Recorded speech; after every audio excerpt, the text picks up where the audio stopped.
Pasito tum tum, pasito tum tum, pasito tum tum, pasito tum tum.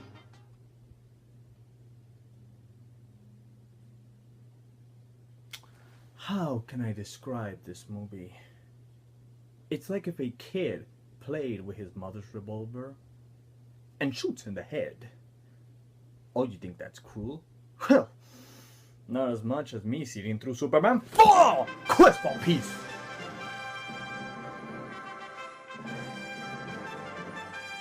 If you ever wonder how the first Superman movie would have looked if it flopped, well, Superman 4 shows you how. Any whimsical charm it had? Gone here. Any person you could get behind? Gone here. Any visual effects that made you believe that a man could actually fly? Ha! You silly weak-minded. And let's not forget having a plot looking like it was written by a 5-year-old. What's so interesting about this movie is not just how bad it is, it's the people behind making it that are really interesting. When Superman 3 did not make as much money as Warner Brothers expected, they sold the rights to Cannon Groups, and that's when they dropped the ball. Cannon Groups was a production known for being in such high debts and over-budgeted because their movies didn't do so good.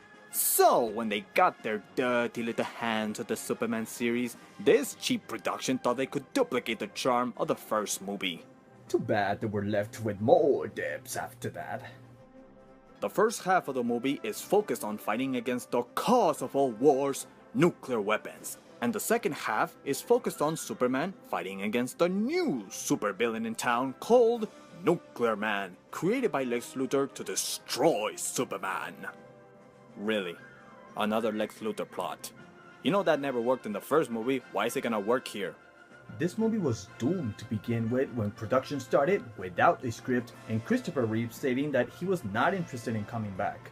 So they lured him to have creative control in the movie, and that's where the plot for nuclear weapons came from. Now, I don't think it was a complete bad idea if done the right way. It was a well-intended concept from Christopher Reeves to have America's hero touch on a big issue in the 80s. Plus, that only inspired Reeves to be part of the movie. It's like if present day they touch on the subject of breast cancer, Zika flu, or them, or him. But just how it unfolded was so ludicrous.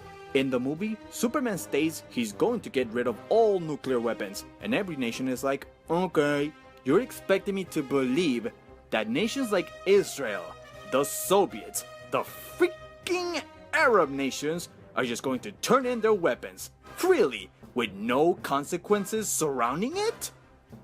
But hey, as long as it had Christopher Reeves in it, it could have been about killer bunnies. And it still would have been lame. The fault of the movie is that it's so convoluted with many subplots and many characters that either have no purpose in the story or are left unfinished. The kid who came up with the idea for Superman to get rid of the nuclear bombs, that was lame.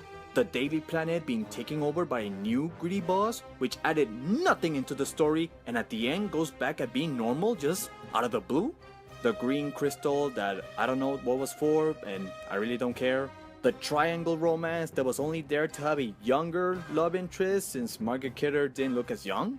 But as the movie progressed, they do nothing with these girls. They don't show if he either stays with Lois Lane and the other love interest is completely forgotten in the end. Nuclear Man gets his energy from the sun. And that's it. There is nothing interesting outside of that. Except that he has Gene Jackman's voice. But why? Why does he sound like him? Why is he born with the costume already on? Well, we're never explained because of how cheap this movie was. It was going over budgeted that they had to cut 30 minutes of the movie when originally it was gonna be 2 hours long. While the first movie was shot with a $55 million budget, Superman 4 was shot in a $17 million budget. Now, that might sound like a lot of money, but not enough to afford $35 million of better equipped special effects. And for that, we're left with unconvincing special effects and repeated shots of Superman flying in the air. When you look at that copied flight scene from the first movie, you don't get a first impression of how romantic it is. You're left with the impression of how terrible it looks. You don't see the fight between Superman and Nuclear Man and say, oh, I gotta get my breath back because, whoa, that was so epic. You look at it and say, yep, black curtains in the back with strings lifting them up, so obviously.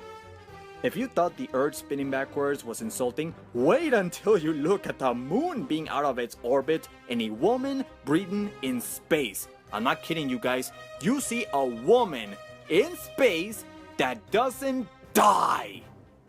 And I thought Superman 3 was bad. So in actuality, there's really not much to say about this movie. In a way, I almost feel bad this would be the last time Christopher Reeves would play Superman in this garbage. Not to mention how his idea for the movie didn't pay off pretty well.